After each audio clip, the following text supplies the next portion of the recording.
Hi friends, அஸ்ஸலாமு அலைக்கும். Friday vlog பார்க்கலாமா? வாங்க வீடியோக்குள்ளே போகலாம். இன்றைக்கி நான் வந்து காலையில் வந்து பால் சூட் பண்ணுறதுக்காக ஒரு கிண்ணத்தில் போட்டிருந்தேன். பால் வந்து கெட்டு போயிருந்துச்சு. சரி டேட்டை பார்க்கலாம். 24ஆம் டேட் வந்து அந்த அண்ணன் கொடுத்துட்டாரு.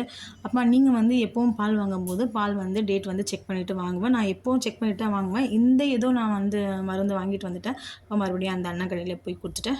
இந்த நாளைக்கு டேட்டோட பால் வந்து நான் வாங்கிட்டு வந்துட்டேன். 27ஆம் மார்ச் வாங்கிட்டு வந்து பால் வந்து சூடு பண்ணி ஒரு கப்பில் நான் குடிச்சிட்டு இப்போ காலையில் வந்து என் பையனுக்கு வந்து பிரேக்ஃபாஸ்ட்டு வந்து சரி பிரியாணி நேற்று செஞ்சுருந்தேன் இல்லையா, அது போட்டு என் பையனுக்கு கொடுத்துட்டு அவங்களுக்கும் ஸ்கூலுக்கு அனுப்பிட்டேன். இன்றைக்கி ஜும்மா தொழுகையெல்லாம் முடிச்சுட்டு சீக்கிரமாக சாப்பிட்டுட்டேன். மதியானம் வந்து ராத்திரிக்கு வந்து மந்தி பிரியாணி வந்து சிக்கன் மந்தி பிரியாணி செஞ்சுருந்தேன். இந்த வீடியோ வந்து நான் நாளைக்கு வந்து போஸ்ட் பண்ணுவேன். இந்த வீடியோ வந்து கண்டினியூவாக நீங்கள் பாருங்கள். அப்போ வந்து மட்டன் கிரேவி செஞ்சுட்டு அதுலேயே வந்து நாங்கள் சாப்பிட்டாச்சு. அப்போ பையனை வந்து ஸ்கூலில் போய் கூப்பிட்டுட்டு வந்துட்டேன்.